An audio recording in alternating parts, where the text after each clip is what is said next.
Ok, donc 2 mots sur ce qu'on a vu hier.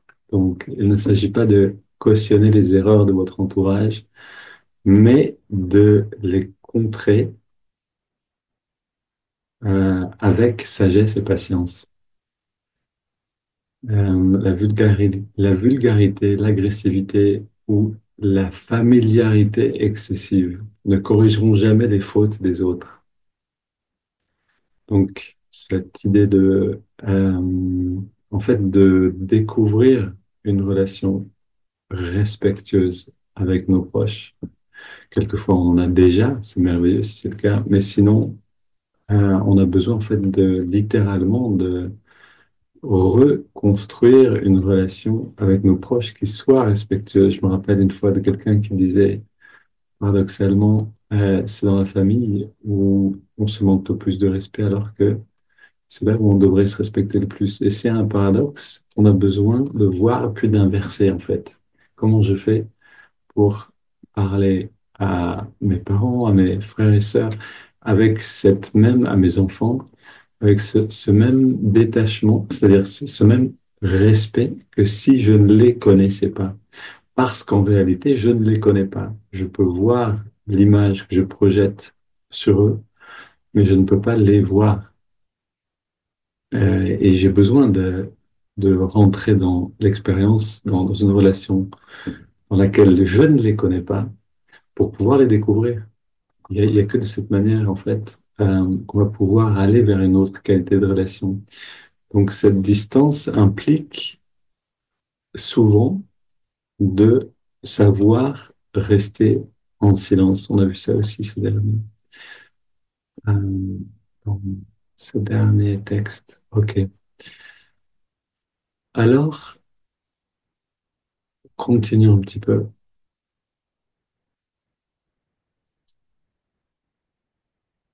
Voilà, je reprends juste la dernière phrase. Opposé au tumulte. Donc, faites opposition au tumulte avec la force tranquille du calme. Opposer la dispute par un silence serein, à l'hostilité des paroles douces et au manque de courtoisie une bienveillance inébranlable. Si vous sentez la tension monter, éloignez-vous temporairement plutôt que de répondre sous le coup de l'émotion. Refusez d'alimenter les conflits encore et encore, jusqu'à ce que votre adversaire se lasse de provoquer une réaction. Ne tombez jamais dans le piège de la provocation. Si vous cédez, vous donnez à l'autre le pouvoir de vous déstabiliser. Protégez votre paix intérieure avec autant de soin que vous protégeriez un trésor. Ok, on retrouve cette idée. Donc, si on sent la tension monter, on se retire. C'est le premier pas vers un changement de la relation avec le monde. Littéralement, c'est le premier pas vers la paix dans le monde. Je crois que c'est évident. C'est pas moi qui l'ai dit, bien sûr. Euh, mais Amma en parle, par exemple, et beaucoup de maîtres en parlent, que la paix dans le monde viendra quand on pourra trouver cette relation paisible dans la famille. Et cette relation paisible, ça commence par savoir se taire. Ça commence par savoir se retirer temporairement plutôt que de répondre sous le coup de l'émotion. Si on répond sous le coup de l'émotion, on jette de l'huile sur le feu, littéralement. Refuser justement d'alimenter les conflits encore et encore. Et donc, refuser encore et encore. C'est-à-dire, on a besoin ici de savoir refuser d'alimenter les conflits, mais de encore et encore refuser de le faire. C'est-à-dire, c'est pas juste une fois. On a besoin de le faire, et c'est ce que dit ici Yogananda, jusqu'à ce que l'adversaire, jusqu'à ce que la personne en face, simplement, se lasse de provoquer une réaction nous-mêmes. C'est le seul moyen de faire. C'est ce qu'ont fait tous les grands saints qui ont converti des milliers de personnes, des milliers ou plus. Si on pense à Gandhi, par exemple, qui a réussi ce qu'il a réussi à faire avec l'Inde, ça n'a pas été fait d'un coup et ça a été fait avec une patience inébranlable, littéralement. Et donc, on a besoin, nous tous, en fait, hein. Alors, il y a un petit peu ce réflexe de penser, oui, mais ça, c'est Gandhi, c'est pas moi. Ok, oui, mais ça, c'est Jésus, c'est pas moi. Mais en fait, cette manière de penser nous empêche de faire un progrès, nous dissuade de faire un effort et nous empêche de faire un progrès. On a besoin, justement parce que les grands maîtres nous ont montré l'exemple, de suivre l'exemple. Donc, quelqu'un vient, provoque une réaction en nous, on refuse de réagir, de répondre sous le coup de l'émotion. On se retire, ok, puis on retrouve la personne. Et encore une fois, cette confrontation, euh, cette émotion est provoquée en nous-mêmes. Encore une fois, on refuse de répondre sous le coup de l'émotion. Et encore, et encore, jusqu'à ce que le, le, on aide en fait l'autre par notre patience, par notre stabilité à éroder la dureté, littéralement, de cette émotion-là. Et donc, elle finit euh, par se dissoudre. Et là, on arrive à quelque chose d'autre. Et c'est ici, donc, ne tombez jamais dans le piège de la provocation. C'est un piège, en effet, parce qu'il y a un plaisir. C'est pour ça que Yogananda dit, si vous cédez, Yogananda dit, si vous cédez à ce piège de la provocation, vous donnez à l'autre le pouvoir de vous déstabiliser. C'est vraiment aussi, et on a besoin de le voir, de se rendre compte qu'il y a un plaisir à se laisser aller à une réaction émotionnelle. On n'y pense pas comme ça, mais il y a un plaisir dans la colère, il y a un plaisir dans la tristesse, il y a un plaisir à se sentir euh, piteux, à s'apitoyer, je veux dire, sur soi-même. Si on cède à ce plaisir, on va y céder plus facilement encore, et plus facilement encore. On va se mettre soit de plus en plus en colère, et on va devenir simplement colérique, euh, pour quelques incarnations peut-être, soit on va devenir ou dépressif, parce qu'on va s'abandonner soi-même, on va s'apitoyer un petit peu. Et dans quelle direction on va se nourrir, on va se former nous-mêmes. Et, et donc, on a besoin de voir ce potentiel plaisir malsain et d'y renoncer. C'est le vrai travail de la patience qui commence avec nous-mêmes. Oui, je voudrais encore une fois céder à ce plaisir-là. Non, tu ne dois pas le faire. On a besoin d'être parents envers nous-mêmes. On a besoin d'être patient envers nous-mêmes et de dire, OK, tu voudrais, mais non. OK, alors soyons patients. Allons dans la méditation maintenant. Et bonne nouvelle, on va chanter aujourd'hui. Prenons juste une grande inspiration pour rentrer à l'intérieur. Expire, laisse l'air sortir, on détend tous les muscles.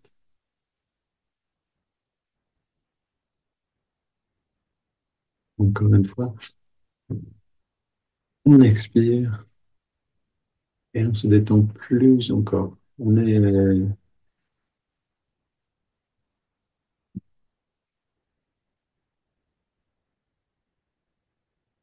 bien à l'intérieur. Encore une fois, quand on inspire, laisse l'air sortir et on gagne à chaque fois qu'on respire de cette manière en intériorité.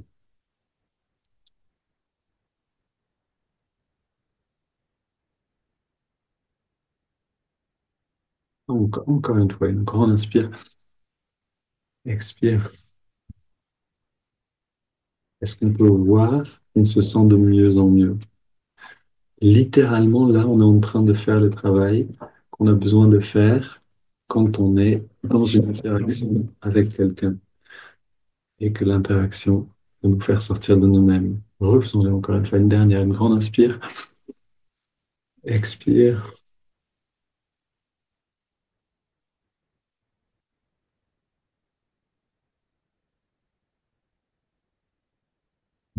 5 respirations et on est vraiment proche j'allais dire du paradis, mais c'est ça, on est proche de ce bien-être qui est toujours là si on peut le regarder.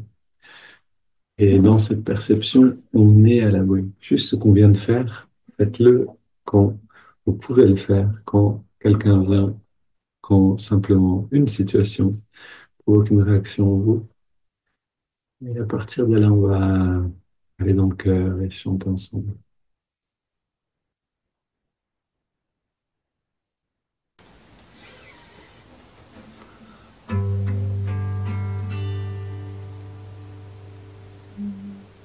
So,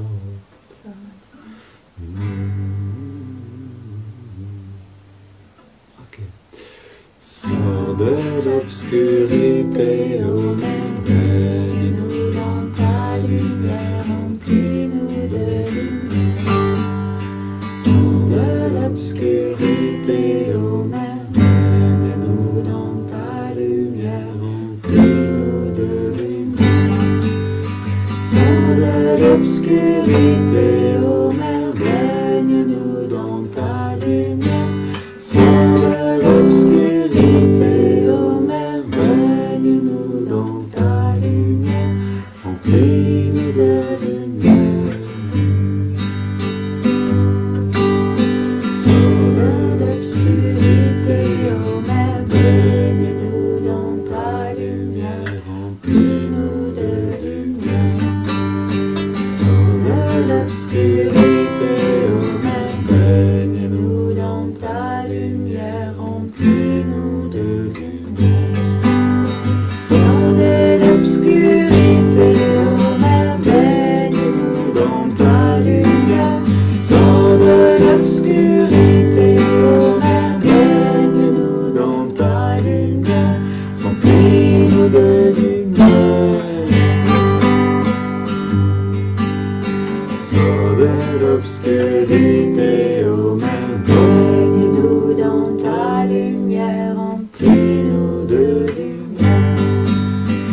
Sors de l'obscurité, ô baigne-nous dans ta lumière, remplis-nous de lumière. Sors de l'obscurité, ô baigne-nous dans ta lumière, remplis-nous de lumière. Sors de l'obscurité, ô baigne-nous dans ta lumière. Sors de l'obscurité, ô baigne-nous dans ta lumière, remplis-nous de lumière. Remplis-nous de lumière. Remplis-nous de lumière.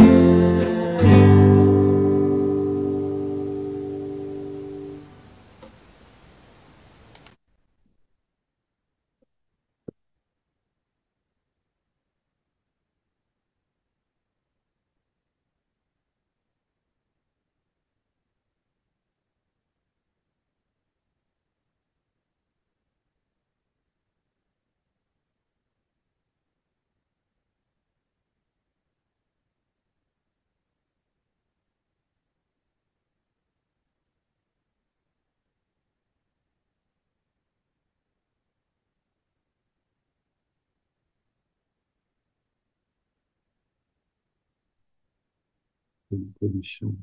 On amène avec nous dans les étirements du dos. On prend une grande inspiration, on entrelace les mains. Expire les mains vers l'avant, on arrondit bien le dos. Inspire, on étire vers le ciel. Expire, on se penche vers la gauche. Inspire au centre. Expire vers la droite. Inspire au centre. Et on se tourne vers la gauche. On pose les mains, on soutient la rotation et on prend quelques grandes respirations dans la position.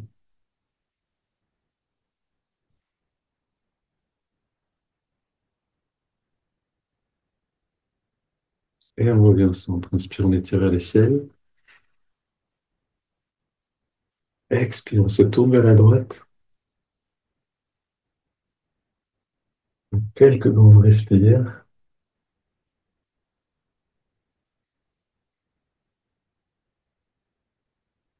Et on revient au centre.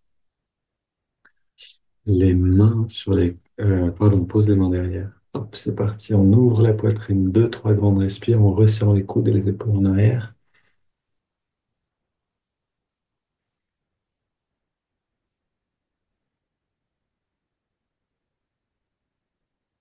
Une dernière. Sentez la plasticité du corps On peut créer une ouverture dans un espace ici. Ok, on revient au centre. On pose les mains sur les cuisses pour vers le ciel, dos dressé détendu, les yeux fermés. Et on sent la fluidité et l'ouverture dans la poitrine. Les sentiments. On veut pouvoir sentir.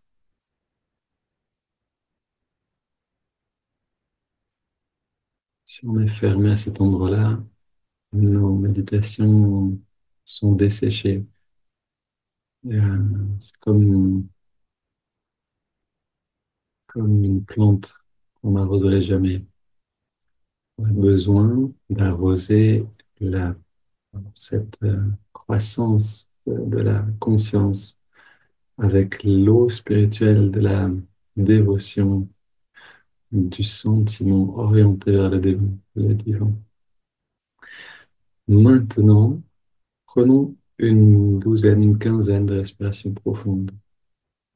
Inspire par le nez, expire par la bouche sur toute l'amplitude des poumons.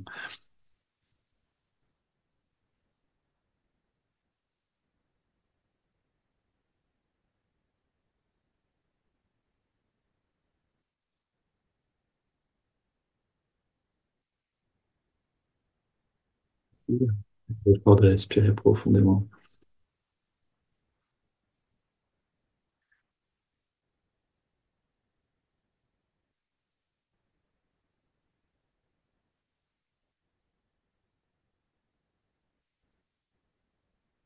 Une dernière.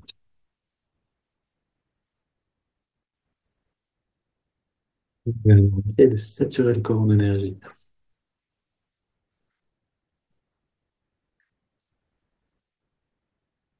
Dernière. Puis, on inspire très lentement, très très lentement, et on garde l'air à l'intérieur.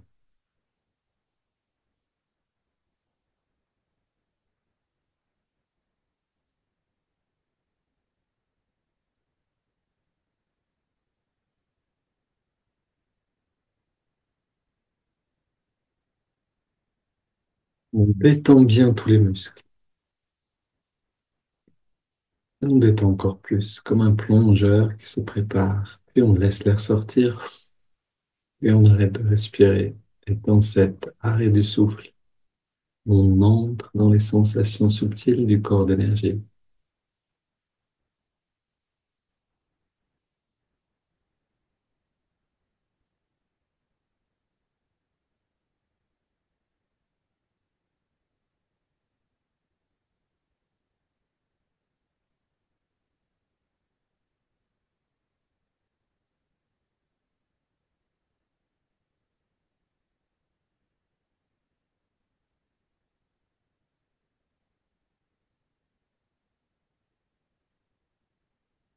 Et puis on inspire lentement.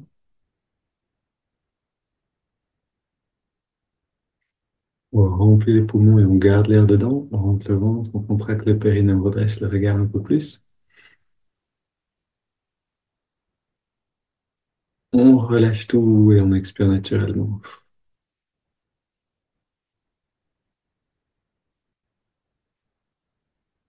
On laisse le corps respirer tout seul.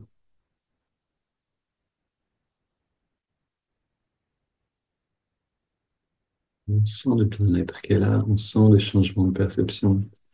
Plus on est intériorisé, plus on va voir ce changement.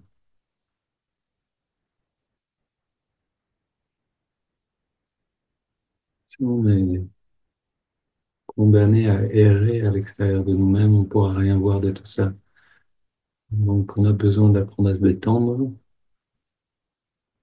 à se pacifier, puisque les tensions sont l'expression de conflits intérieurs, d'émotions non apaisées. Et alors on peut rentrer dans cette richesse. Et alors on peut prendre goût à cette richesse, ne plus rien vouloir d'autre.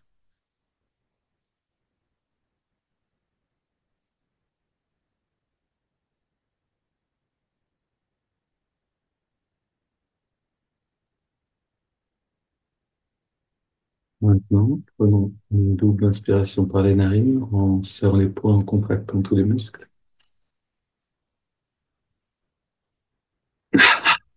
Puis une double expire, on relâche complètement et on recommence.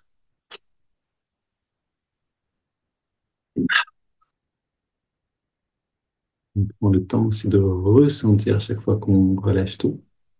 Troisième et dernière.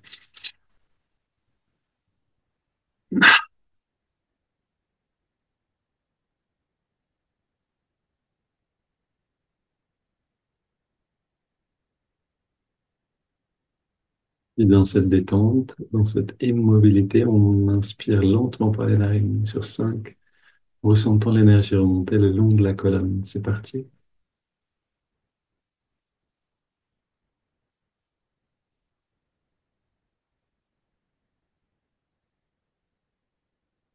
On garde l'air dedans, on concentre l'attention à la jonction des sourcils.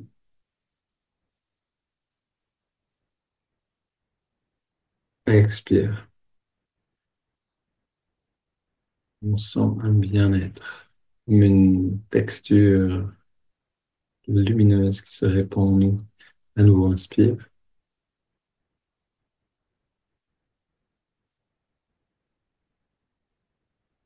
On garde l'air dedans.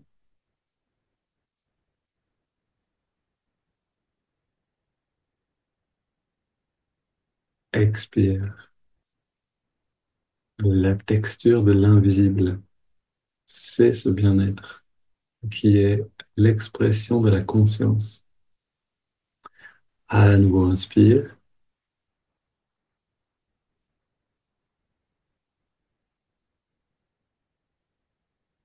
On garde l'air dedans.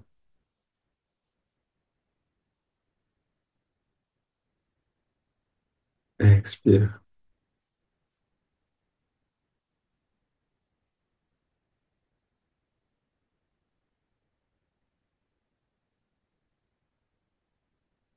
Inspire.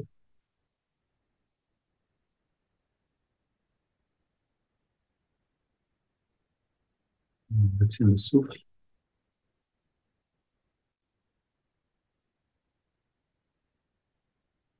Expire.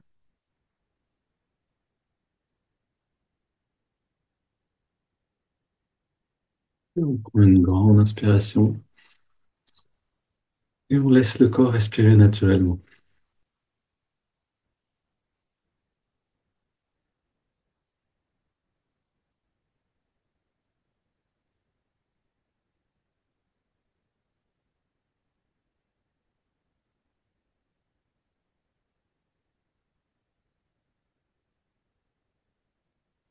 On est peut-être déjà dans un état d'expansion, de méditation, dans un état de bien-être tel qu'on a envie de plus rien faire d'autre, de rester tranquille pour ressentir.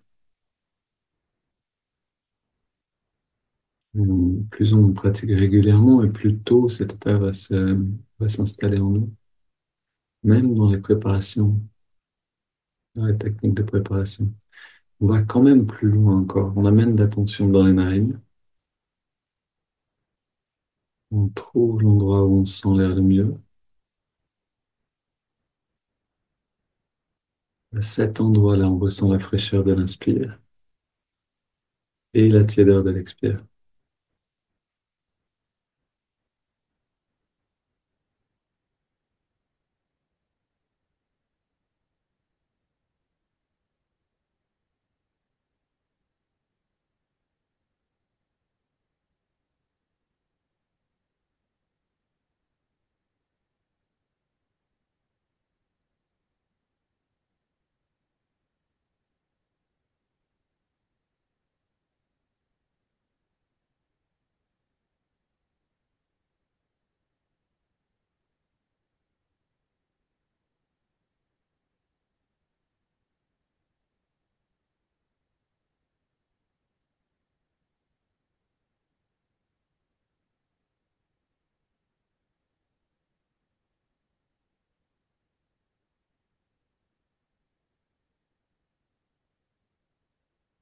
Hmm. Bon, cette sensation-là, on la pression de plus en plus.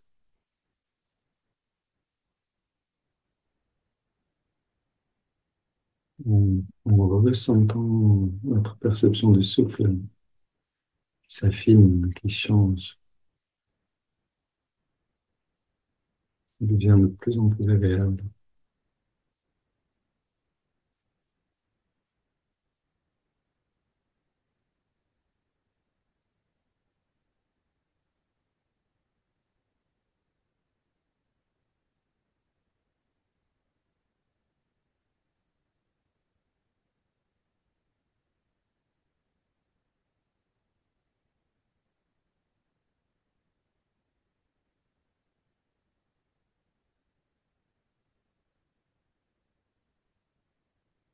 On ajoute le mouvement de l'index à la main droite. À chaque inspiration naturelle, l'index revient un tout petit peu vers la paume. À chaque expiration, on relâche complètement l'index. Mais surtout, on atteint un état de détente de plus en plus profond à chaque fois qu'on expire.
On sent cette détente s'approfondir.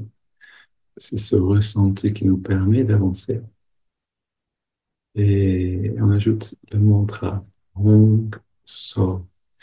Hong accompagne l'inspiration naturelle et So l'expiration.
De temps en temps, je pose la question, est-ce que je suis encore là? Je peux continuer de vivre ce changement de conscience? Ou est-ce que j'ai fait une pause avec la méditation et que je suis parti dans des pensées? Si c'est le cas, on revient patiemment.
Une inspiration profonde. On expire 3 fois. On fait une petite pause à la fin de l'expire, juste quelques instants sans respirer. Un moment d'abandon, de calme total.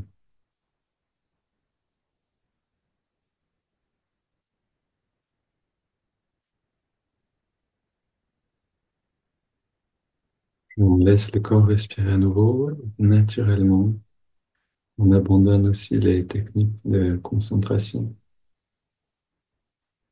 mouvement du doigt, mantra, respiration, l'observation du souffle. Et on ressent là où on est maintenant.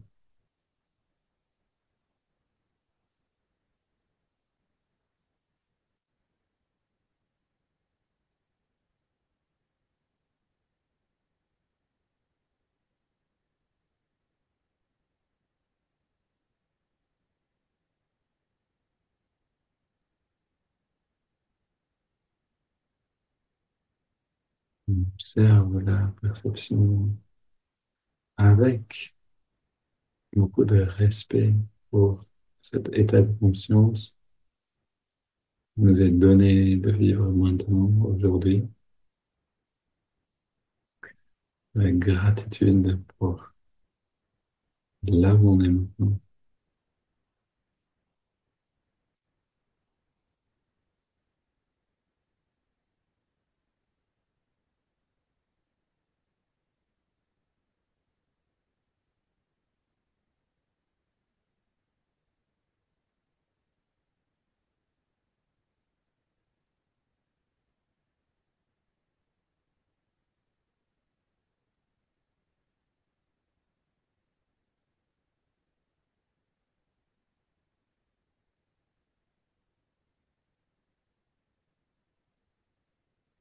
On ressent ce bien-être comme une lumière qui vient de l'âge spirituel, qui se répand en nous, une lumière qui s'intensifie, qui sature toutes les cellules.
Et quand le corps est rempli, alors on rayonne vers le monde, vers tous ceux qui en ont besoin.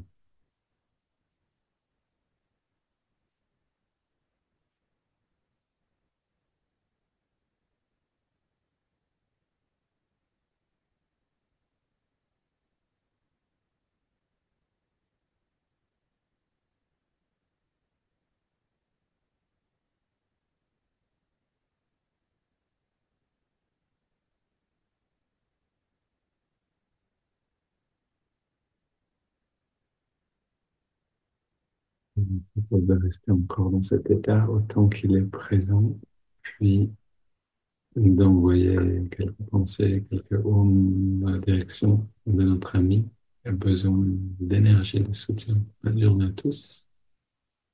Très bientôt.